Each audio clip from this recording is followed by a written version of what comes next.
अस्सलाम वालेकुम dear students, कैसे हैं आप सब। उम्मीद करता हूं कि आप सब घर वाफियत से होंगे। तो आज के लेक्चर में हम डिस्कस करेंगे पाई इज़ इरेशनल। ठीक है, तो सबसे पहले देखें कि पाई इज़ इरेशनल, इसको प्रूव करना कितना डिफ़िकल्ट है। इसका मैं थोड़ा सा आइडिया आपको देता हूं।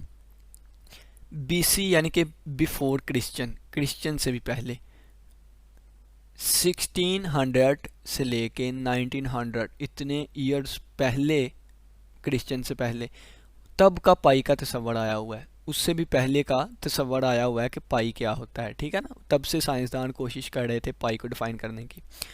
फिर इतने साल गुजर गए 1760 में आके पहला प्रूव इसका आया कि पाई जो है वो इरेशनल है। ठीक है, यानी कि इतने देखें साल गुजर गए हैं और इसके बाद आके 1760 में आके इसको प्रूव किया गया है क्या, कि ये इरेशनल है। ठीक है, यानी कि इसका प्रूव इतना मुश्किल था। तो फिर 1873 में प्रूव आया, 1945 में प्रूव आया, इसी तरह एक और प्रूव आया, इस बंदे ने भी ज़्यादा प्रूव किया, 1947 में भी प्रूव आया।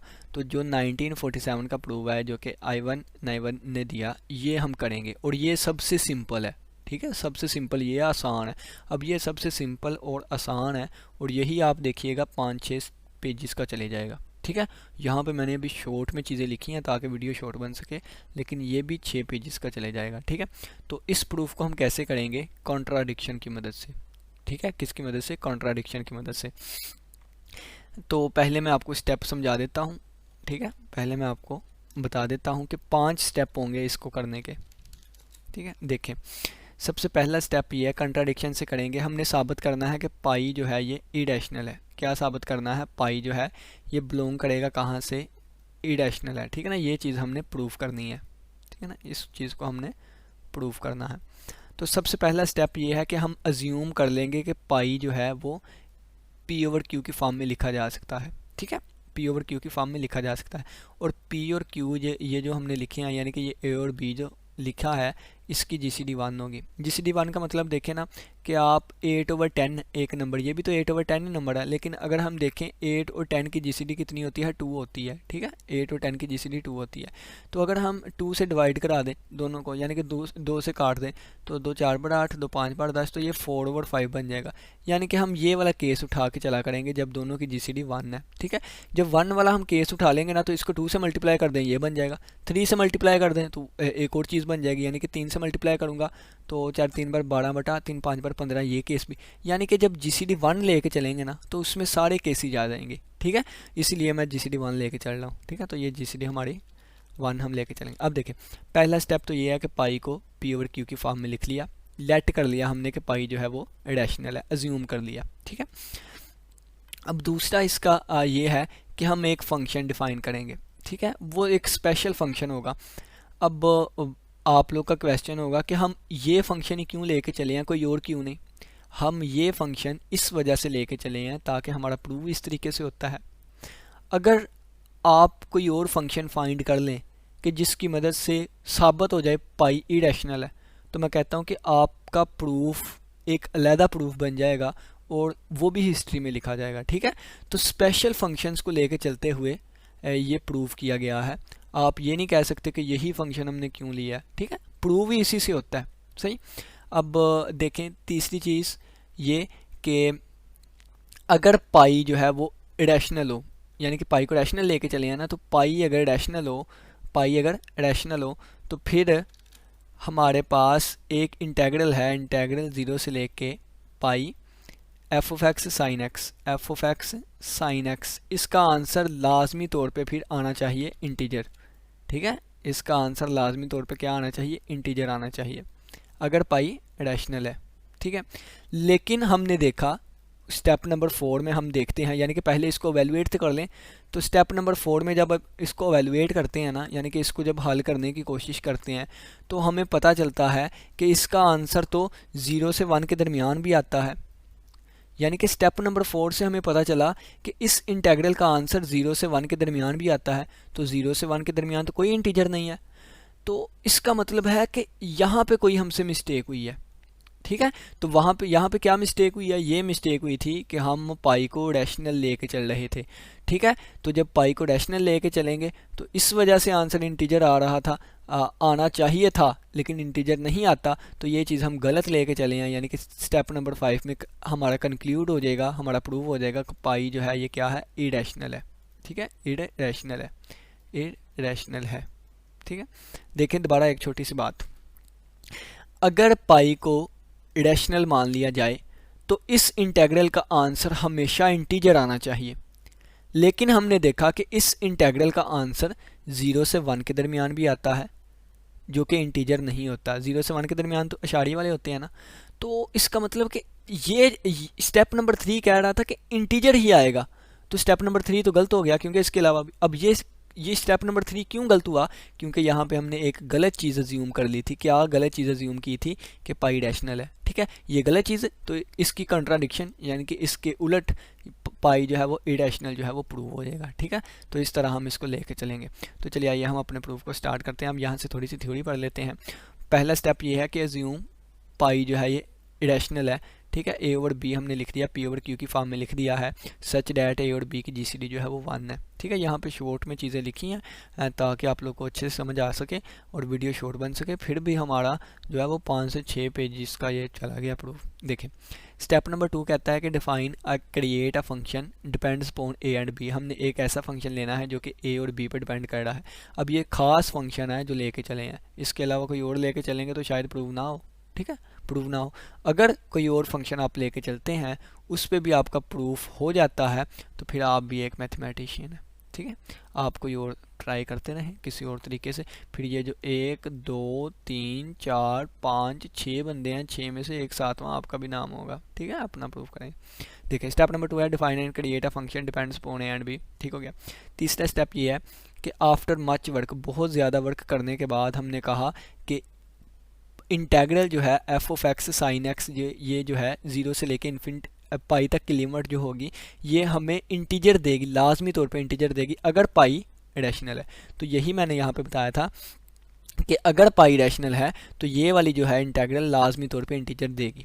लेकिन स्टेप नंबर 4 में साइमल्टेनियसली स्टेप नंबर 4 में क्या हुआ, हमने शो कर दिया कि f of x sine x जो है 0 से पाई तक की लिमिट है, यानी कि ये वाली चीज़ है 0 से पाई तक लिमिट है, f of x sine x है, इसका आंसर पॉजिटिव आता है, टेंड टू 0 आता है जब n की वैल्यू बहुत ज़्यादा बड़ी हो जाती है। n क्या है आगे डिस्कस करेंगे, ठीक है। ये कंट्राडिक्शन हो जाएगी, क्यों ये कंट्राडिक्शन होगी कि आंसर एक इंटीजर आना चाहिए था लेकिन आंसर तो 0 और 1 के दरमियान आ रहा है और 0 के 1 के दरमियान कोई इंटीजर है ही नहीं, ठीक है। तो ये कंट्राडिक्शन यहाँ पे आ गई। स्टेप नंबर 3 कह रहा है कि आंसर इंटीजर ही आना चाहिए, मस्ट बी एन इंटीजर, ठीक है, ये लिखे मस्ट बी एन इंटीजर। लेकिन स्टेप नंबर 4 कह रहा है कि इंटीजर के अलावा भी आता है। तो स्टेप नंबर 3 में क्या गलती हुई, ये गलती हुई थी कि हमने अज्यूम कर लिया था कि पाई जो है ये रैशनल है, ठीक है। तो फिर स्टेप नंबर 5 में हमारे पास बाय कंट्राडिक्शन प्रूव हो जाएगा कि पाई जो है वो इरेशनल है, ठीक है। तो ये हमारा क्राइटेरिया था। तो चलिए आइए अब हम स्टार्ट करते हैं। सबसे पहला स्टेप देखें, सबसे पहला आ गया जो हमने अज्यूम किया था, ये हमने अज्यूम कर लिया और ए और बी जो है ये रिलेटिवली प्राइम है, यानी कि ए और बी की जीसीडी 1 है, ठीक है।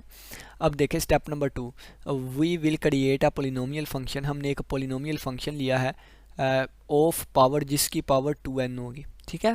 उस पोलिनोमियल की यानी कि जो फंक्शन लिया है उस पोलिनोमियल की पावर 2n होगी। That depends on the constant, जो कि ए और बी कांस्टेंट पर डिपेंड करेगा। एफ ऑफ एक्स हमने ये वाला ले लिया है, ठीक है, f of x for a constant integer n।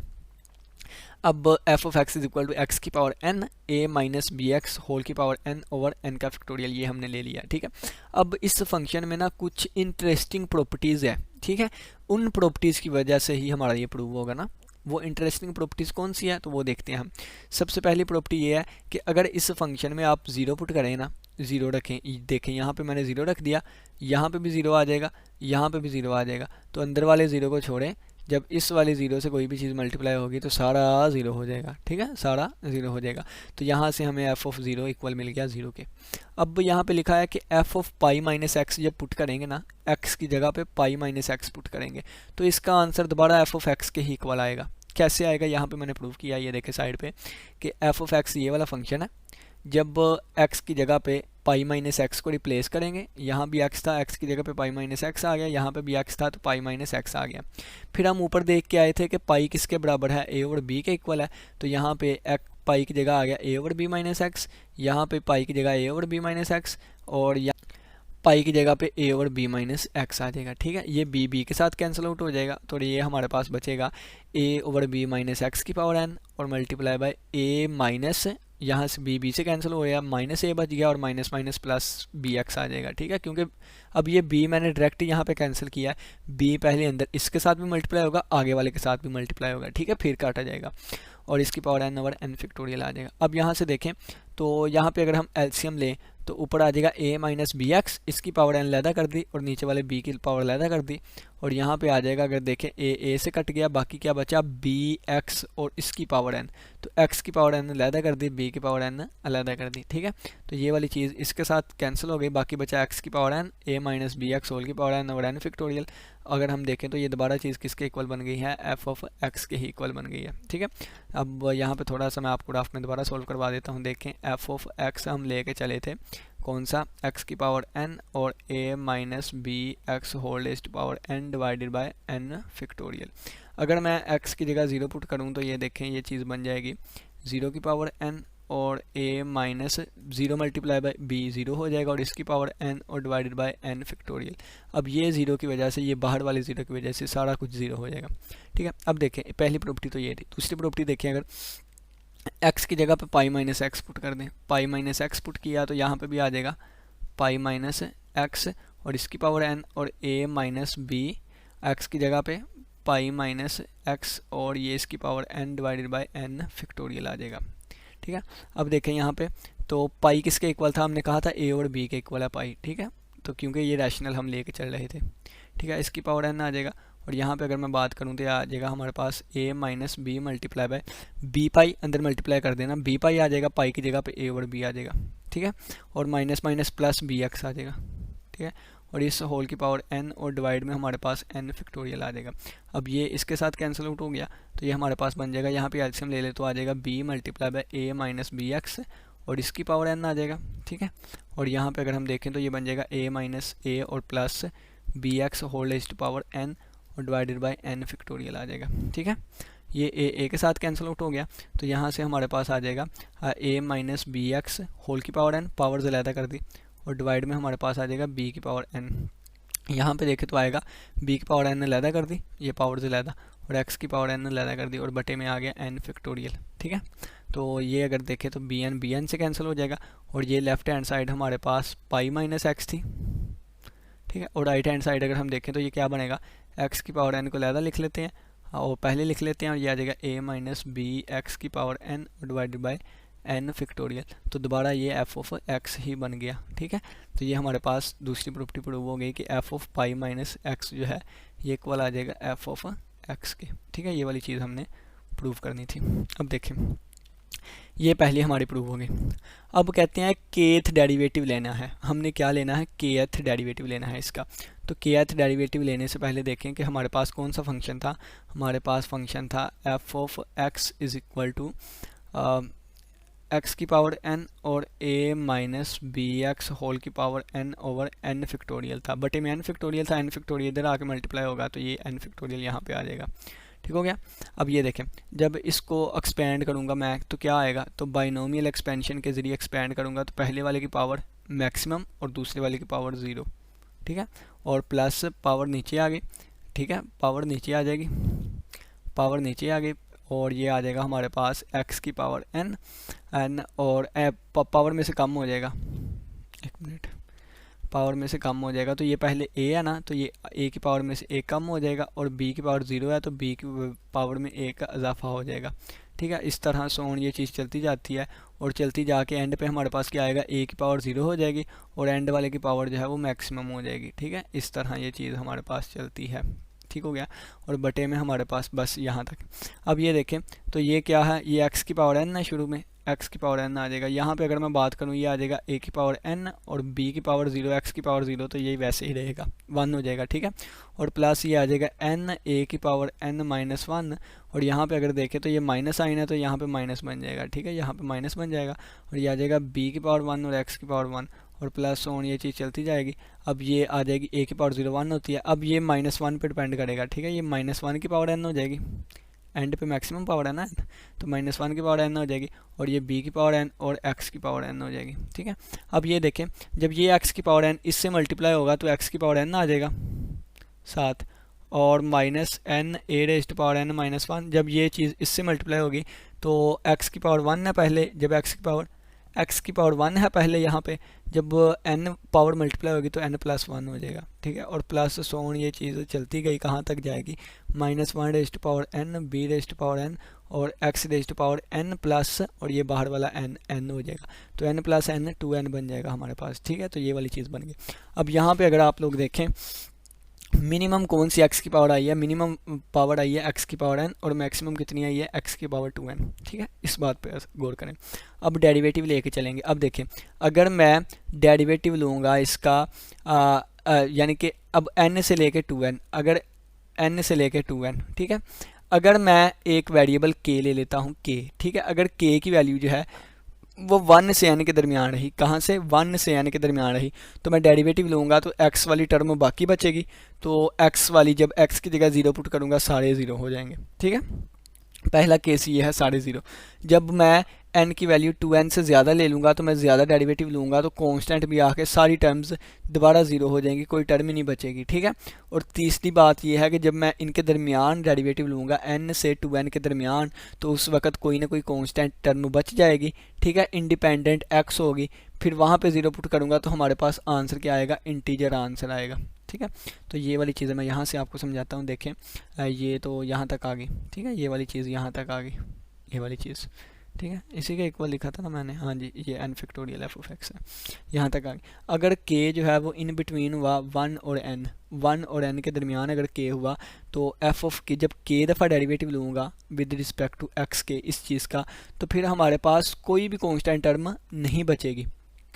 क्यों नहीं बचेगी, सभी के साथ x आएगा ना, क्योंकि देखें एक छोटी सी एग्जांपल देता हूँ, x की पावर 5 प्लस x की पावर 4 लिखा हुआ है, तो इसका अगर मैं एक दफ़ा डेरिवेटिव लूँ फिर भी हमारे पास x वाली टर्म बचेगी। कैसे, देखें ना, ये बन जाएगा हमारे पास 5x की पावर 4 प्लस 4x की पावर क्यूब, ठीक है, तो इसमें x वाली टर्म बच गई है। इसी तरह जब मैं k जो है वो 1 से n के दरमियान होगा तो इसका डेरिवेटिव अगर मैं लूँगा k टाइम्स, तो कोई भी कांस्टेंट टर्म नहीं बचेगी, x वाली टर्म्स बचेंगी। जब x की जगह मैं 0 पुट करूँगा तो ये हमारे पास आंसर 0 आ जाएगा सारा, ठीक है। इसी तरह जब 2n से ज़्यादा दफ़ा हो जाएगा, अब ये देखें ना, इसी चीज़ का मैं 10 दफ़ा डेरिवेटिव ले लूँ, कितनी दफ़ा, 10 दफ़ा डेरिवेटिव, तो ज़ाहिर सी बात है कि 5वीं दफ़ा ही 0 0 हो जाने हैं सारे, ठीक है, 5वीं 6वीं दफ़ा ही 0 0 सारे हो जाने हैं, फिर जितनी दफ़ा मर्जी डेरिवेटिव ले लो कोई टर्म ही नहीं बचनी।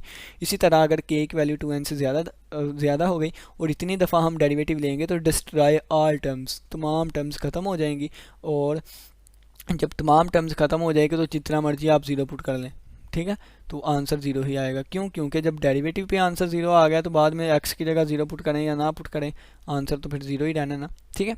अब तीसरा केस है कि अगर इनके दरमियान, यानी कि अब देखें 4 से 5 के दरमियान अगर मैं कोई चीज़, यानी कि अगर मैं n और 2n के दरमियान डेरिवेटिव लूँगा ना, तो k की वैल्यू लूँगा, तो फिर हमारे पास f k दफ़ा derivative with respect to x के विल हैव वन टर्म, एक ऐसी टर्म आएगी जो कि इंडिपेंडेंट ऑफ x होगी। इंडिपेंडेंट ऑफ x का मतलब सिर्फ और सिर्फ वो इंटीजर होगी, और अगर वहाँ पे 0 भी पुट कर दूँ तो x वहाँ पे है ही नहीं, तो आंसर क्या आएगा, एक इंटीजर आएगा, ठीक है। तीनों केस हमने देख लिए।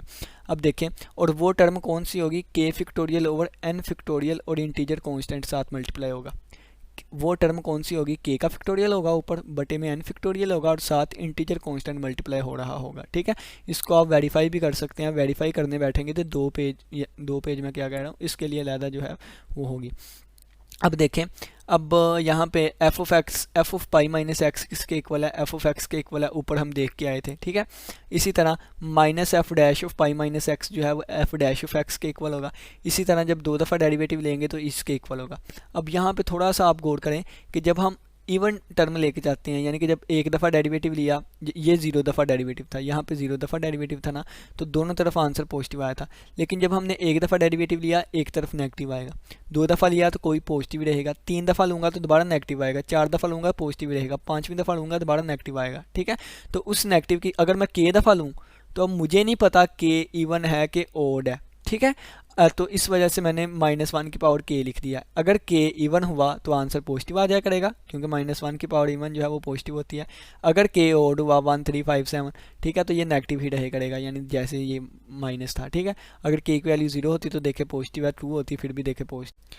तो ये हमारे पास इस तरह इन जनरल ये चीज़ बन जाएगी। ठीक है, -1 की power k, F of k दफ़ा डेरिवेटिव पाई माइनस एक्स वाले का, और ये इक्वल आ जाएगा k दफ़ा डेरिवेटिव एफ ऑफ x का विद रिस्पेक्ट टू x की। ये इन जनरल रिजल्ट आ गया। ठीक है, अब x की जगह पे 0 सब्स्टिट्यूट कर दें तो ये हमारे पास आ जाएगा 0, और यहाँ भी आ जाएगा 0, तो यहाँ से हमारे पास एफ ऑफ 0, ठीक है, एफ ऑफ 0 और k दफ़ा डेरिवेटिव एट 0, हम ये ऊपर प्रूव करके आए थे। इसका आंसर किसके इक्वल आता है, इंटीजर के इक्वल आता है। तो ये हमारे पास इस साइड पे इंटीजर आ गया, और यहाँ पे -1 की power k F of k, और पाई में से 0 निकाले पाई ही आ गया। अगर ये लेफ्ट हैंड साइड इंटीजर है तो लाजमी राइट हैंड साइड भी इंटीजर होगी। ठीक है, तो ये राइट हैंड साइड भी इंटीजर में से ही बिलोंग करेगी। ठीक है, ये हमें पता चल गया। अब नेक्स्ट देखें, अब हम नेक्स्ट लेके चलते हैं, तीसरे स्टेप पे चलते हैं। ये दूसरा स्टेप था जब हमने एक फंक्शन लिया, एक फंक्शन को हमने सारा सोल्व किया, तो सोल्व करने के बाद यहाँ तक हम आ गए, तो ये हमारे पास यहाँ तक पहुँच गया। क्या पहुँचे हम ये पहुँचे कि अगर हमारे पास फंक्शन एफ ऑफ 0 है, अगर हमारे पास ये फंक्शन एफ ऑफ एक्स है, तो एफ ऑफ k 0, इसका k दफ़ा डेरिवेटिव लें k 0, ये भी हमारे पास इंटीजर आएगा। कहाँ से, ये भी बिलोंग करेगा इंटीजर में से। ठीक है, इक्वल टू नहीं आना। और एफ ऑफ अगर हम k दफ़ा डेरिवेटिव लें किस पॉइंट पे, पाई पॉइंट पे लें, तो ये भी इंटीजर ही आएगा। ये दो चीज़ें हमने प्रूव की हैं इस फंक्शन में से। ठीक है, ये स्टेप नंबर 2 यहाँ तक आए हम। ये देखें यहाँ पे कौन कौन सी चीज़ें आई। एक तो ये वाला इंपॉर्टेंट नोट है। ठीक है, इसका आंसर 0 पे k दफ़ा डेरिवेटिव लिया और 0 पे भी हमारे पास इंटीजर आ रहा है, और k दफ़ा डेरिवेटिव लिया पाई पे भी हमारे पास एक दफ़ा इंटीजर आ रहा है। ठीक है, दूसरा स्टेप यहाँ पे कंप्लीट हुआ। अब तीसरे स्टेप पे चलते हैं।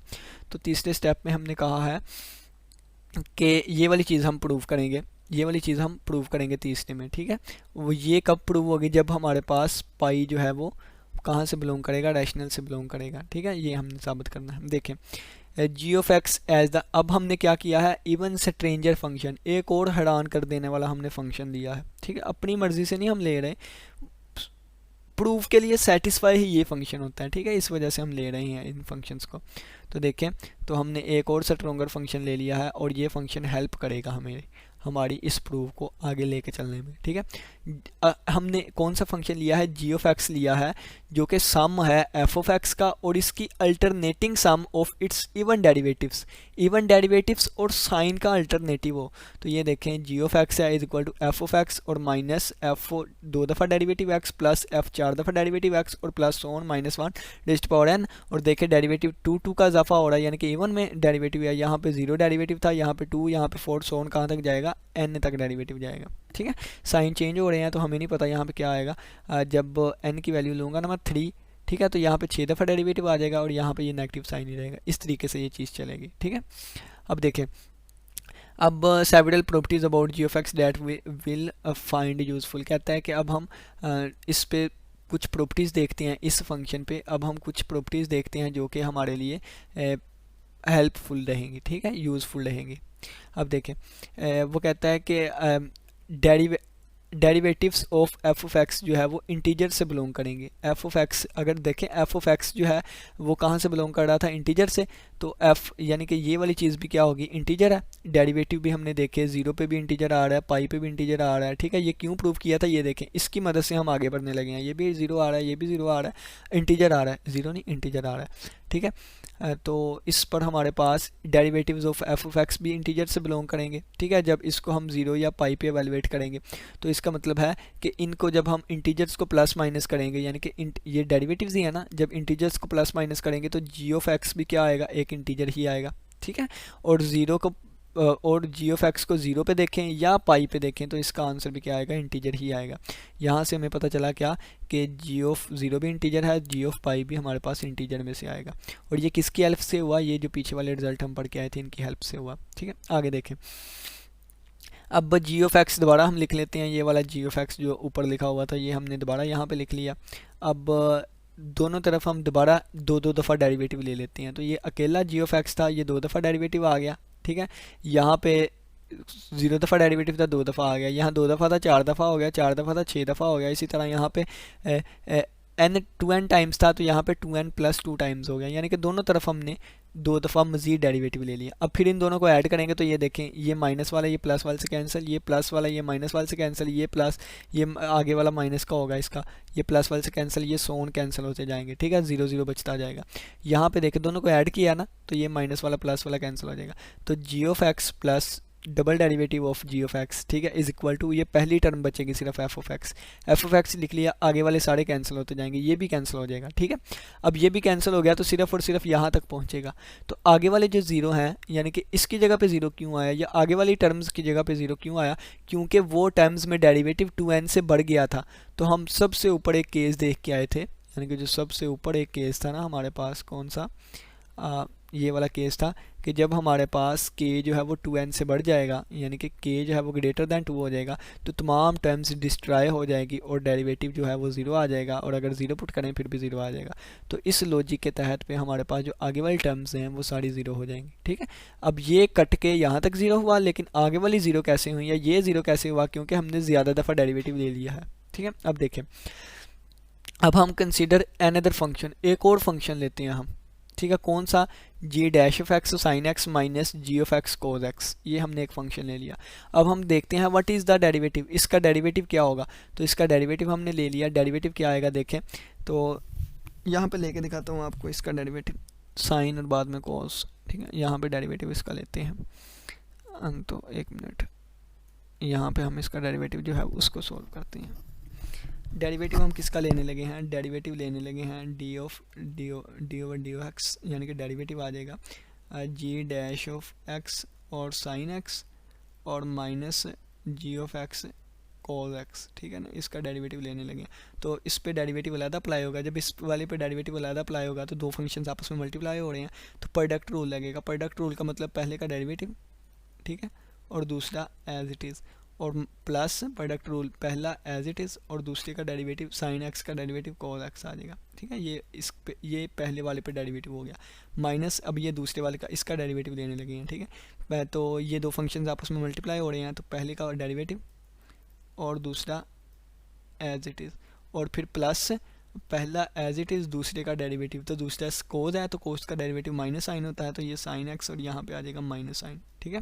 तो यहाँ पे अगर देखें तो ये आ जाएगा हमारे पास g double dash of x, ठीक है, और साइन एक्स, और ये आ जाएगा plus g dash of x और कोस एक्स, और ये आ जाएगा minus g dash of x और कोस एक्स, और ये माइनस माइनस प्लस हो जाएगा जी ऑफ एक्स और साइन एक्स, ठीक है। ये वाली चीज़ इससे कैंसिल हो जाएगी, और बाकी अगर देखें तो साइन एक्स कॉमन आ रहा है, तो ये जी डबल ऑफ एक्स और प्लस जी ऑफ एक्स जो है उन दोनों में से साइन एक्स कॉमन आ गया, साइन एक्स कॉमन आ गया।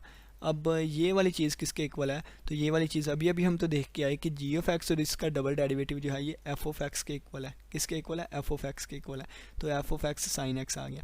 अब देखें तो इसका डेरिवेटिव क्या आया है, इसका डेरिवेटिव ये वाला आया है, ठीक है। तो इसका मतलब इसका एंटी डेरिवेटिव उसके इक्वल आएगा, यानी कि इसका एंटी डेरिवेटिव यानी कि इंटेग्रल, इसकी इंटेग्रल यानी कि इसकी इंटेग्रल जो है वो किसके इक्वल आएगी, वो ऊपर वाले फंक्शन के इक्वल आएगी, यानी कि इस वाले के इक्वल आएगी। तो आगे यहाँ पे देख लेते हैं कि कैसे सॉल्व किया है। तो देखें, कंसीडर ए फंक्शन, एक इसका फंक्शन जो है लेट किया है, जब इसका डेरिवेटिव लेंगे तो आंसर इस वाले के इक्वल आएगा, इस वाली चीज़ के, ठीक है। जी का 2 दफ़ा derivative with respect to x plus G of x, ये किसके इक्वल है, ये यहाँ पे हम देख के आए थे, ये देखें ये इसके इक्वल है, ठीक है। यहाँ पे कट कटा के ये हमारे पास आया था, तो ये एफ ऑफ एक्स के इक्वल होता है, तो इसकी जगह पे एफ ऑफ एक्स रख दिया, तो ये वाली चीज़ बन गई, ठीक है। अब देखें, अगर डेरिवेटिव हमने इसका लिया है तो इसके इक्वल आया है, तो इसका मतलब क्या है, एंटी डेरिवेटिव लें इसका, तो ये दोबारा इसके आया, यानी कि इसका डेरिवेटिव इसके इक्वल, तो इसका एंटी डेरिवेटिव इसके इक्वल आना चाहिए, ठीक है। तो ये देखें, तो अब हम क्या करने लगे हैं, using fundamental theorem of calculus we evaluate the integral. अब इसको इसका एंटी डेरिवेटिव लेने लगे हैं, ठीक है ना। इसका एंटी डेरिवेटिव लेंगे, लिमिट कौन सी है, 0 से लेकर पाई तक की। जब इसका एंटी डेरिवेटिव लेंगे तो इसका एंटी डेरिवेटिव क्या आएगा, ये वाली चीज़ ही आएगी, ठीक है, और लिमिट 0 से पाई तक की होगी। अपर लिमिट पुट करूँगा पहले, तो ये पाई वाली पुट कर दी, और माइनस लोअर लिमिट 0 वाली पुट कर दी। अब देखें ये साइन 0 0 होता है, सारा 0 हो जाएगा, ये वाली सारी चीज़ 0 हो गई। और कोस पाई जो है -1 होता है, ये हमने लिख दिया। साइन 0 0 होता है, ये सारी चीज़ भी 0 हो गई। और ये आ गया -g(0) cos 0 1 होता है, ठीक है। ये माइनस माइनस प्लस g(पाई) हो गया और plus minus minus plus g(0) हो गया, ये वाली चीज़ आ गई, ठीक है। तो इसका आंसर भी एक इंटीजर आता है, इसका आंसर भी एक इंटीजर आता है, तो इसका आंसर इंटीजर से बिलोंग करता है। ये चीज़ें कब सारी वैलिड हुई हैं? ये सारी चीज़ें उस वक्त वैलिड हुई हैं, ये सारा स्टेप उस वक्त 3 वाला हुआ है जब हमारे पास 2 वाला स्टेप था। तो 2 वाला स्टेप हमारे पास कब वैलिड हुआ था? 2 वाला स्टेप हमारे पास उसी वक्त वैलिड हुआ था जब इसकी सेकंड प्रॉपर्टी देखें तो उस वक्त वैलिड हुआ था जब हमारे पास पाई a ओवर b के इक्वल था। यानी कि जब पाई a ओवर b के इक्वल था, पहला स्टेप ठीक था, उसी वजह से हम दूसरे स्टेप पे आए, दूसरे स्टेप को ही यूज़ करते हुए फिर हम तीसरे स्टेप पे आए, और तीसरे स्टेप ने हमें ये वाला आंसर दिया है कि इसका आंसर कहाँ से आना चाहिए? इंटीजर में से आना चाहिए। ये कब इंटीजर आएगा? जब पहला स्टेप होगा, दूसरा स्टेप होगा। तो पहले दूसरे स्टेप में हमने देखा पाई क्या है? रैशनल है, ठीक है। तो जब पाई रैशनल होगा तो फिर आंसर इंटीजर आना चाहिए, ठीक। अब चौथा स्टेप जो है, चौथे स्टेप में हम साबित कर देंगे कि इसका आंसर जो है वो इंटीजर नहीं होता, हमेशा इंटीजर नहीं होता, n की हर एक वैल्यू के लिए इंटीजर नहीं होता, तो साबित हो जाएगा। यानी कि यहाँ पे ये चीज़ गलत हुई, यानी कि ऊपर वाली चीज़ तो गलत है। क्यों गलत है? क्योंकि हमने पाई को रैशनल माना था, फिर पाई इरेशनल हो जाएगा, ठीक है ना। तो स्टेप नंबर 4 देखें। स्टेप नंबर 4 हम लेके चलेंगे, कंसीडर कर लेते हैं x कहाँ से बिलोंग करता है? 0 से लेके पाई तक, ठीक है। Then what we can say about the value of f of x sine x. कहता है कि अगर x जो है वो 0 से पाई के दरमियान बिलोंग करता है तो f of x sine x की वैल्यू क्या होगी, ठीक है। तो यहाँ पे देखें तो f of x sine x जो है वो हमेशा पॉजिटिव ही रहेगा। क्यों पॉजिटिव रहेगा? इसके पीछे रीज़न ये दी गई है कि साइन एक्स हमेशा पॉजिटिव रहता है इन वैल्यूज़ में, और ये भी हमारे पास पॉजिटिव ही रहेगा। देखें यहाँ पे मैं आपको समझाता हूँ, यहाँ पे ये चीज़ें समझाता हूँ। देखें एक्स बिलोंग कर रहा है कहाँ से? 0 से लेकर पाई के दरमियान, ठीक है। अब f of x sine x ये क्या होगा, ठीक है। जब x यहाँ से बिलोंग कर रहा है तो इसकी वैल्यू कैसी होगी, क्या होगी इसकी वैल्यू? सबसे पहले देखें तो अगर हम साइन x की बात करें ना, साइन x की, तो x की हर एक वैल्यू के लिए इसका आंसर -1 से +1 आता है। लेकिन अगर हम 0 से पाई की बात करें ना, तो अगर हम साइन x का ग्राफ देखें तो साइन x का ग्राफ ये इस तरह होगा, ठीक है। यहाँ पे 0 है, यहाँ पे पाई है, ठीक है। तो ये हमारे पास साइन का ग्राफ जो है वो इस तरह होगा, ठीक है। तो इसकी वैल्यू कहाँ से कहाँ तक बिलोंग कर रही है? तो देखें यहाँ पे इसकी वैल्यू 0 है, यहाँ पे इसकी 1 है, ठीक है। तो अगर 0 भी नहीं पुट कर सकते, पाई भी नहीं, ओपन इंटरवल है ना, तो फिर इसकी वैल्यू भी क्या होगी? 0 से लेके 1 तक होगी, ठीक है। यानी कि साइन एक्स की जो वैल्यू है, साइन एक्स की वैल्यू है वो ग्रेटर दैन 0 रहेगी, ठीक है। क्या रहेगी? ग्रेटर दैन 0 रहेगी। अब एफ यानी कि इसकी वैल्यू हमारे पास ग्रेटर दैन 0 आ गई, ग्रेटर दैन 0 आ गई। अब हम एफ ऑफ एक्स की बात कर लेते हैं। तो स्टार्टिंग पे हम देख के आए थे एफ ऑफ एक्स किसके इक्वल होगा, ठीक है। तो हमें पता है ना कि एफ ऑफ एक्स किसके इक्वल है? एफ ऑफ एक्स इक्वल था x raised to power n और a minus b x over n का फैक्टोरियल, ठीक है। अब अगर हम यहाँ पे बात करें तो ये जो हमारे पास था a ओवर b किसके इक्वल है? पाई के इक्वल था, ठीक है। ये हम रैशनल मान के आए थे, ठीक है। तो अगर हम यहाँ से देखें तो ये बन जाएगा b pi is equal to a, यानी कि b उधर जाकर मल्टीप्लाई हो गया, और अगर देखें तो ये b इधर आके माइनस का होगा, तो ये आ जाएगा a minus b pi equal to 0। इसकी वैल्यू किसके इक्वल आ गई? इसकी वैल्यू आ गई 0 के इक्वल। अब देखें, अब यहाँ पे देखें, हाँ जी, ये a माइनस बी पाई किसके इक्वल आ गया? 0 के इक्वल आ गया। अब देखें कि a माइनस बी एक्स जो है वो ग्रेटर दैन रहेगा a माइनस बी पाई से। क्यों? क्योंकि a minus b x greater than 0 क्यों रहेगा? क्योंकि एफ ऑफ एक्स पॉजिटिव है इन द रेंज, रेंज में हमारे पास एफ ऑफ एक्स जो है वो हमेशा पॉजिटिव रहेगा। कैसे पॉजिटिव रहेगा ये मैं आपको थोड़ा सा हिंट दे देता हूँ यहाँ पे।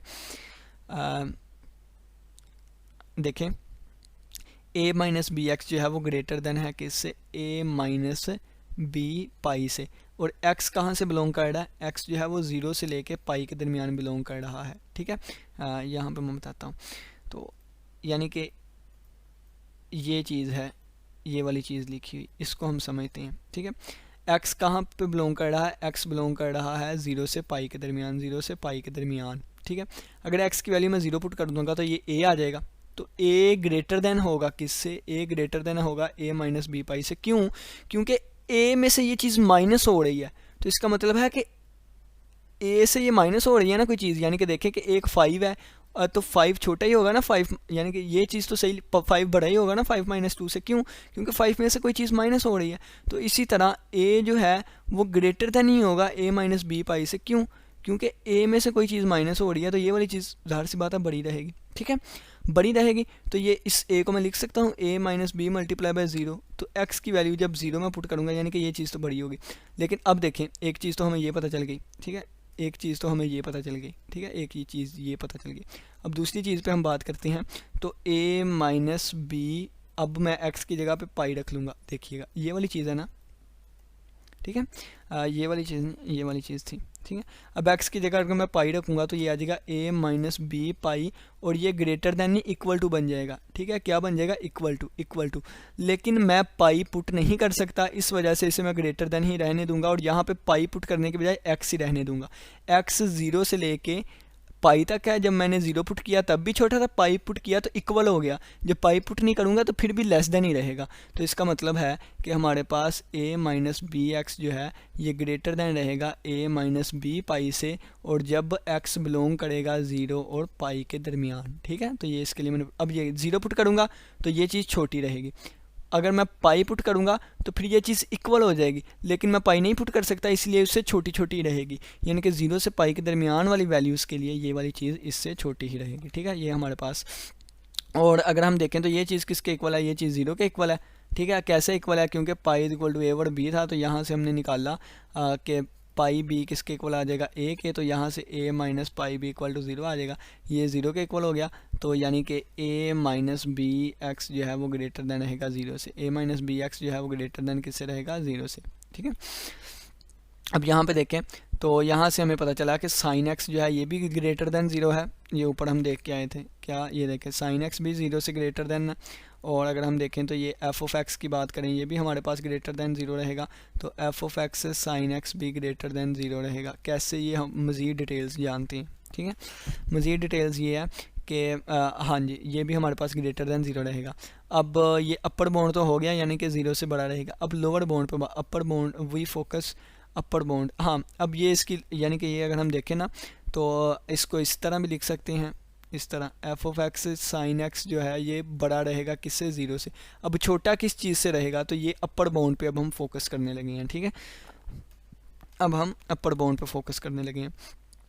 तो साइन एक्स की वैल्यू जो है वो बिलोंग करेगी 0 से लेके 1 तक, ठीक है। ये मैंने आपको ऊपर बताया, यहाँ पे डायग्राम में, ये इस डायग्राम में मैंने बताया कि साइन की वैल्यू जो है वो 0 से लेके 1 तक रहेगी। अब फार एक्स 0 से पाई, ठीक है। इसी तरह हमने कंक्लूड किया है क्या कि f of x sine x जो है वो less than F of x रहेगा। देखें ये वाले एग्जांपल से मैं समझाता हूँ। आप कोई भी एक नंबर ले लें, फ़र्ज़ किया मैंने 5 ले लिया। अब 5 नंबर को आप 0 से लेके 1 तक दरमियान वाले कोई भी नंबर से मल्टीप्लाई करवाएं ना, कोई भी 0 से लेके, फ़र्ज़ किया मैं 0.5 से करवा देता हूँ मल्टीप्लाई, तो इसका आंसर जो है वो लेस देन आएगा 5 से।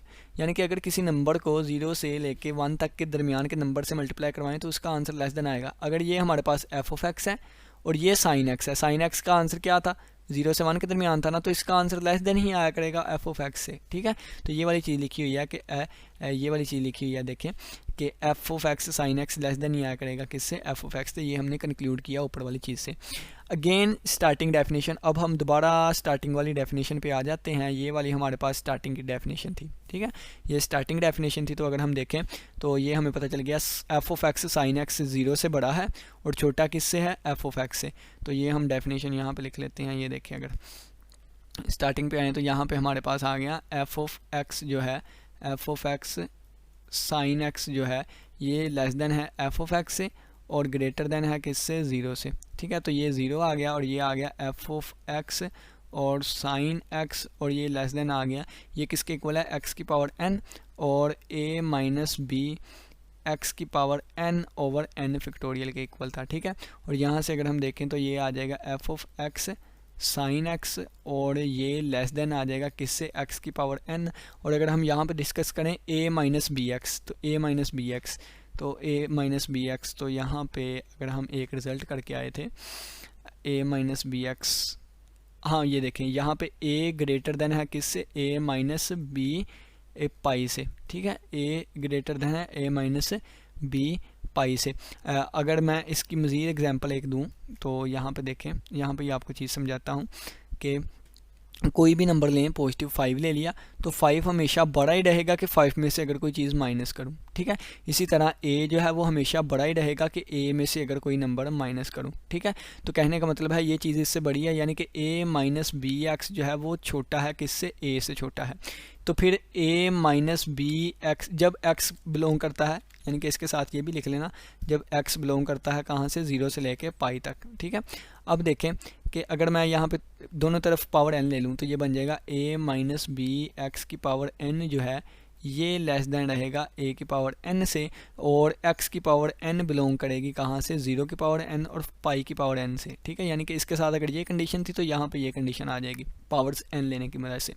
तो अब ये देखें, अब ये वाली चीज़ है ना, तो अब दोनों तरफ अब इसी चीज़ को अगर दोनों तरफ मैं अब इस चीज़ को अगर दोनों तरफ मैं x से मल्टीप्लाई कर दूँ, x की पावर n से, तो x की power n over n factorial से डिवाइड भी कर दूं तो ये इस तरह बन जाएगा, ठीक है। ये चीज़ छोटी ही रहेगी किससे, x की पावर n और a की power n over n factorial से। तो यानी कि मैं इसके आगे लिख सकता हूँ कि ये वाली चीज़ जो है ये छोटी रहेगी किससे, x की पावर n a की power n over n factorial से, ठीक है। तो ये डायरेक्ट यहाँ पे आ गया। अब इस वाली चीज़ को निकाल दें दरमियान से तो ये आ गया, ये चीज़ छोटी रहेगी x की पावर n a की power n over n factorial से, ठीक है। अब देखें यहाँ पर मैं इंटेग्रल लेने लगा हूँ, दोनों तरफ मैंने इंटेग्रल ले ली, इंटेग्रल डी एक्स, यहाँ पर भी मैंने ले ली इंटेग्रल डी एक्स, यहाँ पर भी मैंने इंटेग्रल ले ली इंटेग्रल डी एक्स। तो ये 0 0 ही रहेगा और ये ग्रेटर देन यानी कि लेस देन 0, और ये वाली इंटेग्रल हमारे पास आ जाएगी इंटेग्रल एफ ऑफ एक्स, ठीक है, और साइन एक्स डी एक्स बन जाएगी, और ये हमारे पास आ जाएगा लेस देन। और इसको अगर मैं देखूँ तो इसको वैल्यूएट करूँ तो a की power n over n factorial तो कांस्टेंट है, ठीक है, ये बाहर आ जाएगा, और यहाँ पे हमारे पास आ जाएगा x की पावर n प्लस 1, ठीक है, और यही बटे में हमारे पास आ जाएगी, ठीक है। और अगर हम देखें तो यही हमारे पास बटे में आ जाएगी, ठीक है, पावर, और यही पावर हमारे पास बटे में आ जाएगी। अब ये इंटेग्रल हमने सिंपल नहीं लिया, अगर मैं 0 से लेके पाई तक की लिमिट पुट कर दूँ, 0 से लेके पाई तक, फिर यहाँ भी 0 से लेके पाई तक की लिमिट पुट करनी पड़ेगी, ठीक है। तो लिमिट पुट करने के बाद अगर देखें तो ये आ जाएगा 0, यानी कि ये चीज़ आ जाएगी 0, और इंटेग्रल 0 से लेके पाई तक, और ये आ जाएगा F of x sine x, ठीक है, f of x sine x D x, और ये आ जाएगा लेस देन a की power n over n factorial. जब अपर लिमिट पुट करूँगा तो x की जगह पे पाई आ जाएगा, पाई की power n plus 1 over n plus 1, ठीक है, और ये n multiply by n factorial n plus 1 का फैक्टोरियल बन जाएगा, n प्लस ये बन जाएगा n प्लस 1 का फैक्टोरियल। और लोअर लिमिट को पुट करूँगा तो माइनस जब 0 पुट करूँगा सारा 0 हो जाएगा, ठीक है, वो रहने दें। अब यहाँ से हम कंक्लूड करेंगे, देखें कि इसका आंसर n प्लस 1 का फैक्टोरियल है, ठीक है। तो अगर n जो है वो इन्फिनिटी को अप्रोच करेगा तो ये पूरी चीज़ जो लिखी हुई है ये पूरी चीज़ जो है वो फिर 0 को अप्रोच करेगी, ठीक है। और इसकी जो मैक्सिमम वैल्यू है वो 1 ही रहेगी, 1 तक भी नहीं पहुँचेगी, ठीक है। तो ये इसका आंसर कहाँ से आ रहा है, इसका आंसर 1 से लेकर 0 के दरमियान आ रहा है। लेकिन हमने क्या कहा था, हमने कहा था कि n की हर एक वैल्यू के लिए आंसर इंटीजर आना चाहिए, लेकिन ये तो कंट्राडिक्शन आ गई। तो इस वजह से हमने कह दिया कि ये हमारे पास इरेशनल है, यानी कि पाई जो है वो इरेशनल है, ठीक है। अब हम स्टडी कर लेते हैं यहाँ से नोट से। हमने नोटिस डैट ये सारी चीज़ें नोटिस की, ये सारी आपके लिखा हुआ है यहाँ पे, और कंबाइनिंग आल चीज़ें कंबाइन की, ये वाली चीज़ इस तरह आ गई, इस तरह आ गई, इस तरह आ गई, और इस तरह ये सारी चीज़ें यहाँ पे लिखी हुई हैं। तो फिर हमने कहा जब n इन्फिनिटी को अप्रोच करेगा उस वक्त राइट वाली जो चीज़ है वो टेंड करेगी 0 को, ठीक है। ये कन्वर्जेंट सीरीज़ होगी, क्योंकि अगर हम देखें तो ये एक्सपोनेंशियल फॉर्म बन गई है, ठीक है, और ये रेज़्ड पावर a पाई बनेगा। तो ये हमारे पास the limit of the sequence of term must tend toward 0 0 को यहाँ पे हाँ 0 को टुवार्ड करेगा जब पाई टाइम्स हमारे पास term also will tends to 0, pi times भी हमारे पास 0 को टेंड करेगी। यहाँ से देखें देयरफॉर फॉर सम सफिशिएंटली, ये क्या लिखा है, लार्ज, हाँ n की वैल्यू जितनी लार्ज होगी तो इंटेग्रल उतनी ही 0 से 1 के दरमियान होगी, ठीक है, 0 से 1 के दरमियान होगी। तो 0 से 1 के दरमियान होगी। लेकिन हम स्टेप नंबर 3 में करके आए थे, ये देखिए कंक्लूड अब हम करने लगे हैं कि पाई इज़ इरेशनल। ये हमने कंक्लूड कर लिया है। कैसे? क्योंकि अगर पाई इरेशनल था तो step number 4 says the integer can be between 0.0 and 1 कि 0 और 1 के दरमियान हमारे पास आंसर आना चाहिए। लेकिन स्टेप नंबर 3 हमें कह रहा है कि आंसर जो है वो एक इंटीजर आना चाहिए जब पाई रैशनल है। स्टेप नंबर 3 हमें कह रहा है कि आंसर जो है वो 0 और 1 के दरमियान, आंसर जो है वो इंटीजर आना चाहिए स्टेप नंबर 3। लेकिन स्टेप नंबर 4 कह रहा है कि आंसर 0 और 1 के दरमियान, तो 0 और 1 के दरमियान तो इंटीजर होता ही नहीं है, ठीक है। आंसर भी आना चाहिए लेकिन इंटीजर आना चाहिए 0.0 और 1 के दरमियान। तो ये सारी चीज़ें गलत मैच नहीं कर रही आपस में। तो इसका मतलब क्या है कि जो हमने कंक्लूड वो एक कंट्राडिक्शन आ गई है। So the result of this work is that we can conclude pi is irrational. तो हमने कंक्लूड कर लिया रिजल्ट के पाई जो है ये एक इरेशनल नंबर है। उम्मीद करता हूँ इस प्रूफ की समझ आई होगी। किसी का क्वेश्चन हुआ तो पूछ लीजिएगा। इसी के साथ इजाज़त दीजिए। अल्लाह हाफिज़।